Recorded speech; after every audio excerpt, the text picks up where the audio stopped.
All right, so section 1.5 is infinite limits. And the first thing that I need to tell you about is what in the world we mean by an infinite limit. So if we let f be a function that is defined at every real number in some open interval containing c, except possibly at c itself, the statement, the limit of f of x as x approaches c equals infinity, means that for each capital M greater than 0, there exists a delta greater than 0, such that f of x is greater than capital M whenever 0 is less than the absolute value of x minus c is less than delta. And a similar statement can be made for each n that's less than 0. So I hope you have printed out notes because you can just fill in a few pieces instead of having to write a lot of things down today. This should feel like something you've done before, at least somewhat, right? The first written work that you did for me, where you had the deltas and the epsilons, it's got some of the same feel to it, right? And there's a good reason for that. It's talking about how we let things be really close to a value to achieve what we're trying to go for here. I can't remember if I have a screen over here. I do it here. Okay, so we're going to draw a picture of what it's actually saying so you can see the idea behind all of the language. So if we were to have a function like this, where we recognize, of course, that there's an asymptote, right, at the location where it's sort of coming together in the middle. I want to call that value where that's happening c, using the values from above. And m is some upper limit. And what this is saying is that there is a way to make sure that if this limit here, right, if it swoops up to infinity on both sides, right, that if I get close enough to the x equals c value, right, if I get tight enough in on the x-axis, I'm going to be above the y value of m. So the values, rather, that it's talking about with deltas right now are around here. So if I'm closer than delta to negative, or negative delta to delta, right, if I'm within delta of c, that I actually end up being at values that are somewhere up, we'll use a highlighter here. My values are up higher than the value of m. Okay, there's a way that I can manage to do that. Now, in particular, when we were looking at limits before, we've done things with algebraic or analytic. We've done it with numerical, and we've done it with graphical limits. And very technically speaking, we would say that if we've got this asymptote here, that the limit does not exist. And it does not exist as a numerical value. However, if it's both sides going to infinity, we can call that an infinite limit. And therefore, we could say that the limit is infinity. And that's what we're talking about in this section. So a little bit of a note here. Be sure that you see the equal sign in the statement, right? Limit x approaches c of f of x equals infinity does not mean that the limit exists. On the contrary, it tells you how the limit fails to exist by denoting the unbounded behavior of f of x as it approaches c, as x approaches c. That's a typo, f of x, that should say as x approaches c. I think it's right on your paper, which is not on my screen. So we still don't have a limit. The limit does not exist, but it does not exist in a very specific way. It does not exist because it's going towards infinity. Now that's quite different than if we had an asymptote that did this, right? Where one direction goes to the infinity and the other direction goes to negative infinity. It's quite different than what happens when we have something like this, right? I have a jump in the graph. So it's telling us something very specific. It's telling us how the limit fails to exist. It fails to exist because it's going to infinity. So let's take a look at some examples and how this works. So the directions say to determine whether f of x approaches infinity or negative infinity as f of x, or as x approaches 4 from the left and from the right. So you are going to be able to choose on this one whether you want to do it as a graphical limit or as a numerical limit. Algebraic is not an option. Why? Because you just leave the vector out. Yeah, you can't, there's nothing to factor out to actually, I mean, right, in fact, even if you try to put the 4 in, there's no 0 on the top to cancel to even try to do the factoring. That doesn't work. So algebra is not an option for what we're doing here. So we either have graphical or numerical limits, and we'll look at both of them just so you can see the two different perspectives, and then you can pick unless it tells you how to do it, okay? So let's do the limit as x approaches 4 from the left of -1 over x minus 4. So if you're doing it from a graphical limit, it means that you're going to have to draw the graph. And your calculator can sketch it for you if you'd like to do it that way. So the limit, or the graph, if you look at it in your calculator, I'm going to just kind of cut to the chase so that we're not all trying to spend too much time. But it actually looks something like this.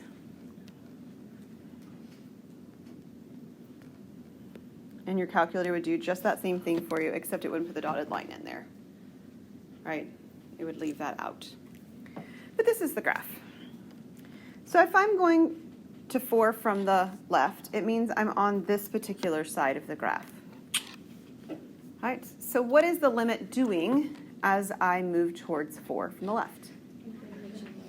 It's getting infinitely large. So we would say that that limit is infinity. And we'll do the other one also with the graphical limit, because we've already got the graph, so we'll give that a go. So we have the limit as x approaches 4 from the right of the same function. And if I do this one as 4 from the right, yeah, I'm going this direction, right? I'm plummeting downward as I approach 4. So this one would be negative infinity. Notice we could not come from both directions and have a limit on this one, right? The picture I drew earlier in this lesson already, we did have that ability. We could have talked about it coming from both ways. This one we can't. Or if we tried, we would simply have to say it does not exist because we don't have a way to define that. Would you ask one to approach from both? Sure, they definitely could, and it would be a picture that ends up looking like this, right? And so if you looked at this one as x approaches c, the limit would be infinity because it's infinity from the left and it's infinity from the right. So they could ask that. So if they were going opposite. Oh, I see what your question is. Yeah, could they ask it here? Sure, and you just have to say does not exist. Okay. Yeah. If we wanted to do it from a numerical standpoint, right, we would use our tables. And just like we've done our tables before, we would do values that approach from the left and from the right. So if I'm going from the left, what values are the left of 4? Yeah, like 3.9.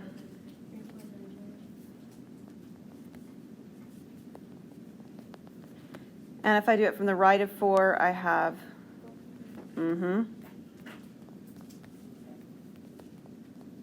those kinds of values.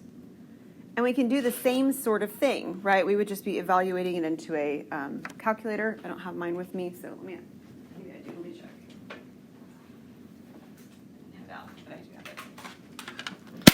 So if we used this one and we went from the left,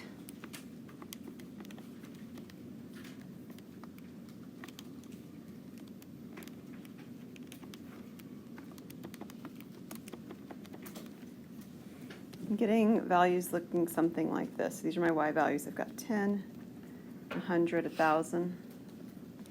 And if I go from the right, I have the same things but negative. And what I'm comparing, of course, is what happens as I go down my table. So on the first table, as I go down my table, you can see the numbers are getting infinitely larger, basically by a factor of 10 every time, right? So this one's infinity. And as I go down my table from the right-hand side, they're approaching negative infinity.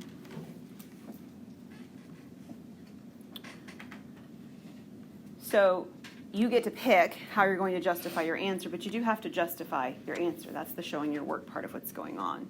So if you are looking at a graph from your calculator, just sketch the graph and then show that you're looking at these pieces of the graph, right? And that's how you're making your decision. If you're doing it from a numerical point of view, make sure you're writing down the tables that your calculator is giving you to verify that, in fact, your tables are showing that it goes to infinity or negative infinity. Any questions on those? Okay, let's talk about that vertical asymptote business then next.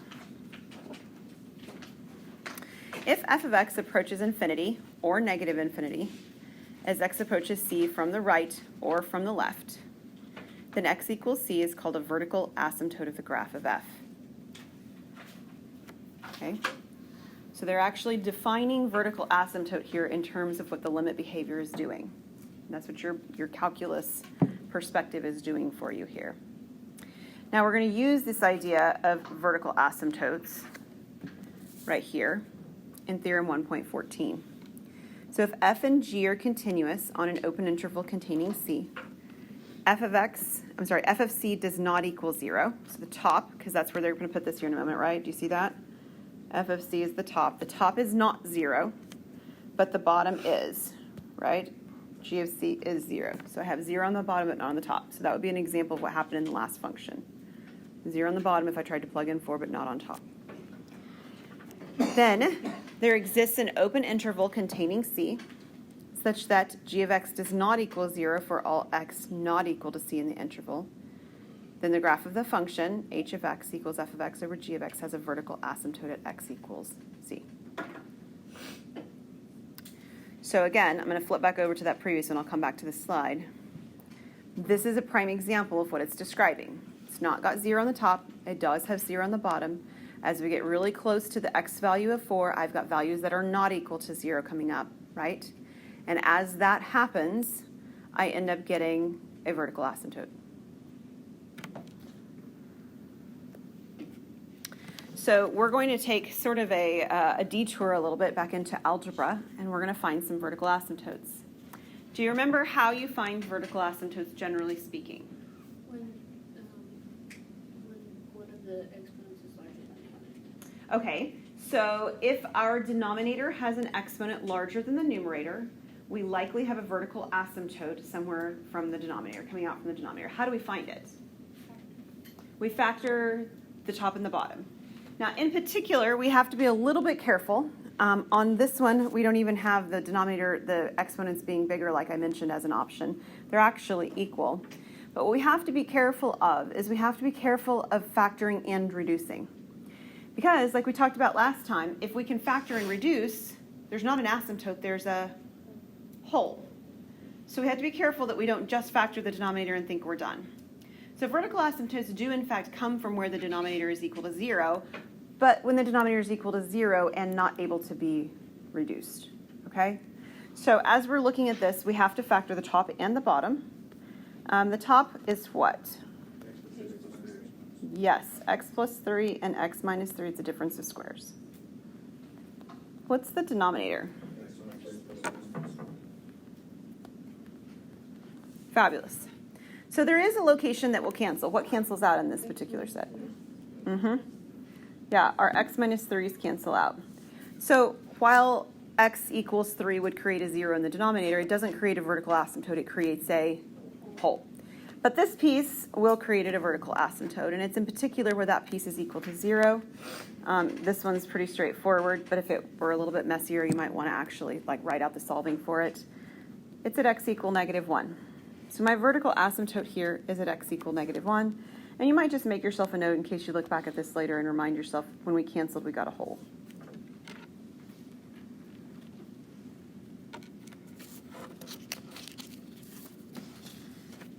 Okay. Very similar questions, slightly different directions on number 3.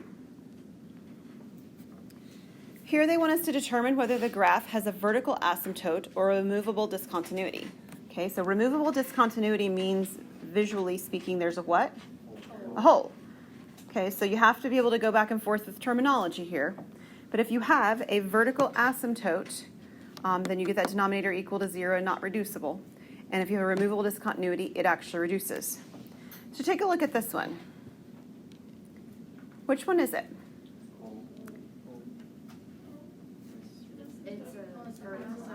Man, it's a house divided today.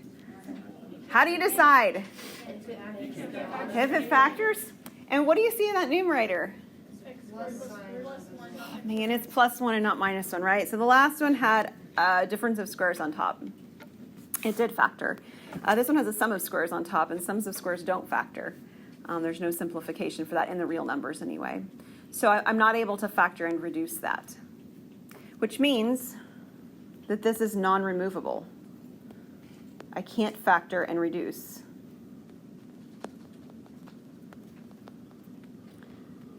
right? So I have a vertical asymptote, and it's because x squared plus 1 does not factor.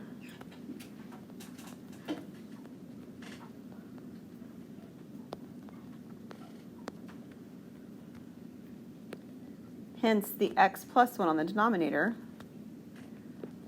will not reduce.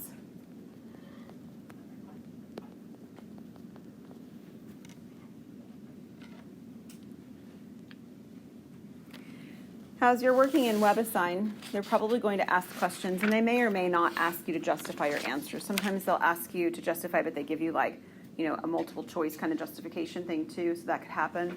I'll be very explicit on the test. It will say that you need to justify. If there's something on the test where you're not sure about it, feel free to ask. But in general, I want to know the why. I don't want you to just guess. It's a 50-50 shot. I'm just going to guess the right one. That's not what I'm going for. I want to know that you've actually thought through and made an educated decision about why something happens or does not happen.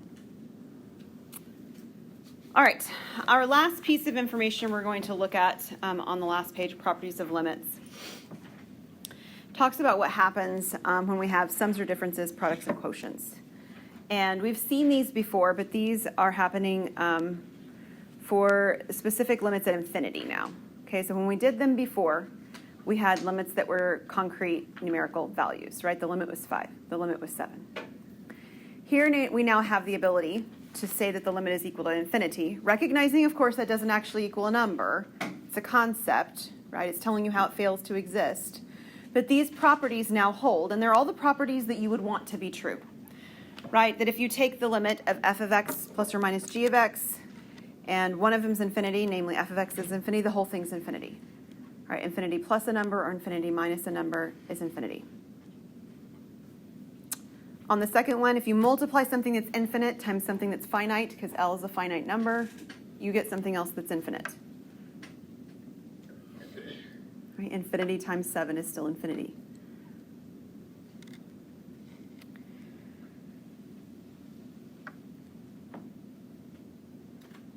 If the limit value is positive, you get the positive infinity. If the limit L, right, for g of x were negative, you'd get negative infinity.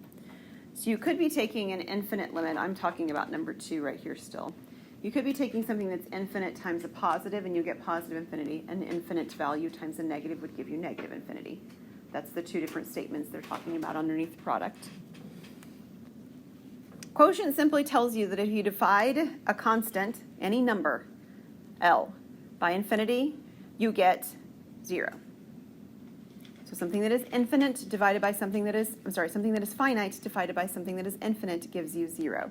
And that's what we saw happening with our one that had the negative 1 over x minus 4, right? Finite on top, negative 1, infinite on bottom, we ended up getting, 0 on bottom, we got infinity. This tells you the reverse of that. Infinite on bottom, we get 0. Similar properties hold for one-sided limits and for functions for which the f of x as x approaches c is negative infinity. Okay, there's an analog argument. We don't need to write them all down because they look just the same way.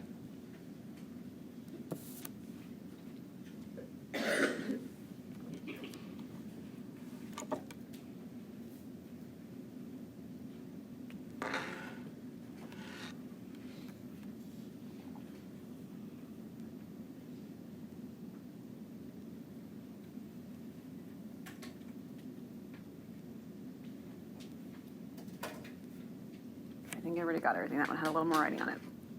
So our last example, oops, sorry about that, gives us an example of a one-sided limit if it exists. So this one wants the limit as x approaches 2 from the left of x squared over x squared minus 4. So I want to pause for a second and let you give it a try. You have a couple different ways you can do it. You get to pick, and then we're going to reconvene in about 2 minutes or so and see what kinds of things you guys came up with. So take a moment and try to find the one-sided limit. This is similar to a problem we did earlier. A one-sided limit of x squared over x squared minus 4 as x approaches 2 from the left.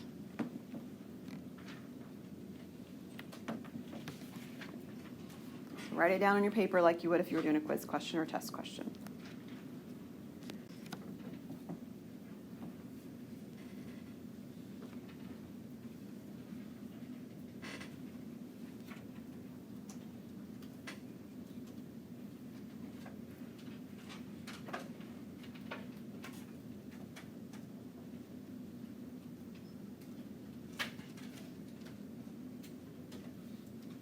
what are my two different ways I could do this problem? Graphically and numerically. Right, those are your two options. So just out of a curiosity, show of hands, who did it with a graph? Okay, a few of you. And who did it with tables, like numerical? Okay, a few more of you. Some of you didn't answer your hands, so I'm not sure exactly what that means. It's a little bit concerning. But I hope you can do one or the other. Let's do it both ways real quick, just because we have a few minutes here to do so. If I were to take a look at this graph, it's a little bit different than the last graphs that I have done. The whole graph itself is not all that important, but I care what happens near x equal to 2. So I'll draw the whole graph, but we'll focus on the part of the graph that sort of matters. So depending on your version of your calculator too, it likes to draw things, and mine does anyway, as solid lines for asymptotes sometimes. I have an older version of a TI-83. So mine will show this, and then this, and then like this. And while it doesn't show it, what it shows is it actually connects these, but I have not drawn very well, but there's asymptotes here and here. That's what it looks like. Okay. The reality is I only care about the value close to 2, which is over here. That's the value at 2. So really only care about the right-hand side of the graph. And I only care about the right-hand side of the graph as we approach 2 from the left. So I don't even care about this part of the graph either, right? Because that's 2 from the right. So as I'm looking at a graphical perspective, I'm looking at this particular piece on my graph. So when we do get to the test, if you are using a graphical approach, I need you to show me what it is you're looking at. Circle it. If you want to use highlighters, you can. You certainly don't need to, but circle it. Show me what part of the graph you're considering looking at so that I know if you've made a mistake, what the mistake is. You're just looking at the wrong part of the graph. Or you're looking at the right part of the graph, but your graph is drawn wrong, right? Those kinds of things, so that I can actually see if you're processing the information in the right way, or if you're not, what's actually causing the hang-up. So as I look at that red part of the graph that I highlighted as being the part that I care about, right, not my x on the right-hand side, I'll delete that. If I approach x equals to 2, I'm coming downward toward the asymptote. And my limit is what? Yeah, the limit as I'm looking at that is actually negative infinity. Oops. So if you were doing this from a graphical perspective, your work would look very much like what I just wrote. Okay, that's how you would justify it, and that's how you would tell me your limit. Or you could simply write it up here as negative infinity too. That would be fine. If you did a table of values, I keep changing that to a dotted line and then forgetting to change it back.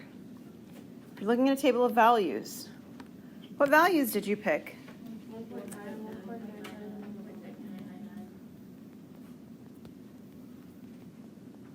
Lovely. And I'll assume that what I have written down is correct. I've got answers that look like this.